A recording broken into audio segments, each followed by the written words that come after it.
Hey cats, it's Shoetuber Asics Ekiden time.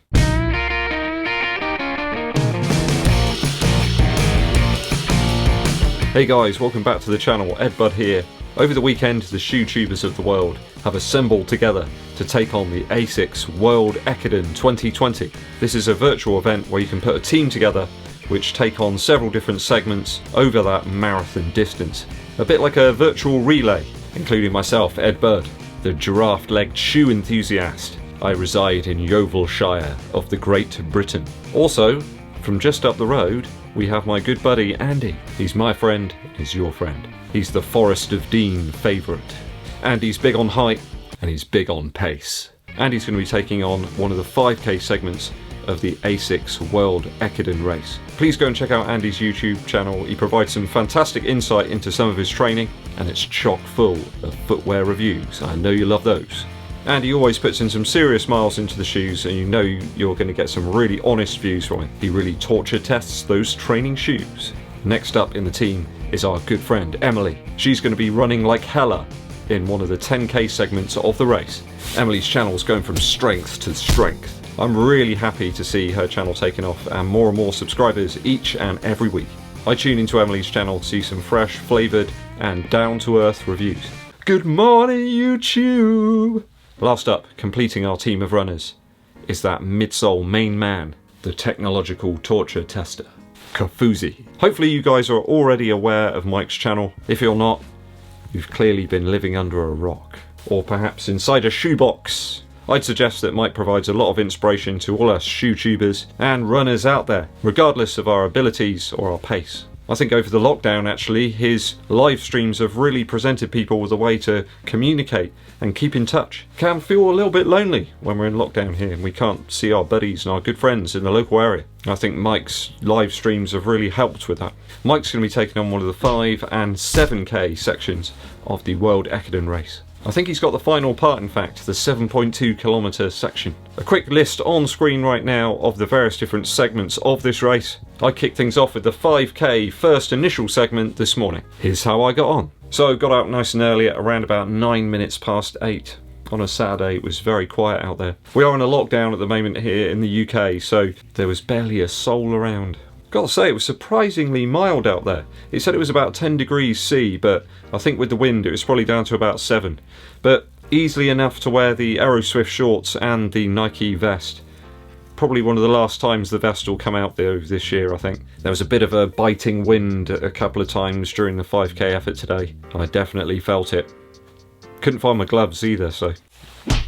A quick mile to warm up, around about 8 minutes 37 pace, or 5 minutes 22 per kilometre. So just keeping it super easy. Had a nice flat route planned out for today's run. There was a double back though, around about 1.7 miles and a couple of narrow fence gates that I had to navigate. They're the sort of things where you've got to quickly shuffle left and then right to get through them. You have to slalom them, that kind of thing. Major issue today though underfoot was the sludgy leaves and mud patches that seem to have filled all of the path that I was going to use. I'll be honest with you, I was going to opt for the New Balance Fuelcell Rebel today, but after seeing what the paths were like yesterday, I decided to switch things up. Few came out to watch me for my 5k attempt this morning, apart from one dog that chased me.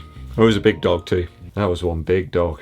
So I managed some decent mile times here today. 6 minutes 20 on the initial mile, 6:39 on the second mile with that double back and the dog attack, and of course those gates that I had to navigate. And then 6:24 on the third mile, and then a last slither of 0.1 of a mile, around about 6:07. So I really put in what I had at the end there.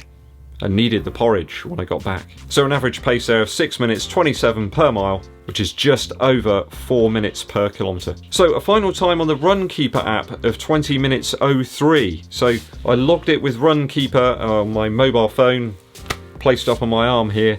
As I stopped the app, I wondered whether it would chop the run down just to the segment length that it needed, and it did that. So happy with 20 minutes 03, maybe without the double back, the dog attack, I would have got just under 20, but still happy with that. The other shoe I did consider using today was the Reebok Run Fast Pro, but I don't think the outsole would have really contended that well with the sludge and the leaves.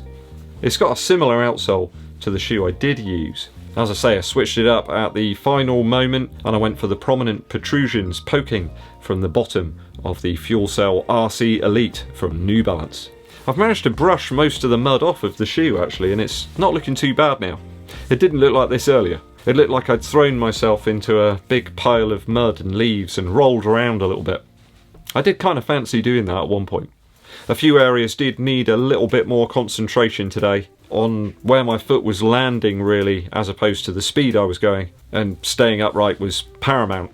Did work out really well. I do love this shoe. I love the fact that it's so light, and I love the fact that the grip is just so far superior to the Vaporfly or the Next Percent really.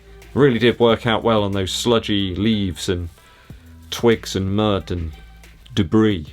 Not a shoe perhaps people think of for those sorts of conditions, but it did work out supremely well today. So watch out for Monday's video, where I'm going to be running down the other segments, how the other runners in the team got on. Of course, I got that other 10k section to do, which I'm going to incorporate into my long run on the Sunday. Some serious R&R is required now, and I don't mean rock and roll. But which shoe to use for the 10k? It's too many choices. Not entirely sure how this would get on in the sludge and the leaves and the mud. I just don't think that the outsole's going to hold up. What about the Addy Zero Pro? Outsole on that is top notch. Although maybe I could use the... Let me know your recommendations what I should use down in the comments. Quick musical recommendation for you now.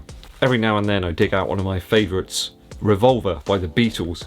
She Said is one of my favourite tracks. I love that chiming guitar riff and those kind of stop-start drums. Taxman's obviously a winner with that infectious riff. Whenever I hear a Paul Weller song, it always reminds me of Taxman. Though I think it's the last track on the album, Tomorrow Never Knows, that's my favourite. Those weird loops and the drums, distorted and strange, psychedelic. It's always a winner. Never tire of hearing that track. I remember when I first got this album, I had a CD Walkman, or a Discman I think they were called, weren't they? I used to listen to it all the time on the train between Dorchester and Poole. Used to love listening to Revolver, staring out the window as the rain came in.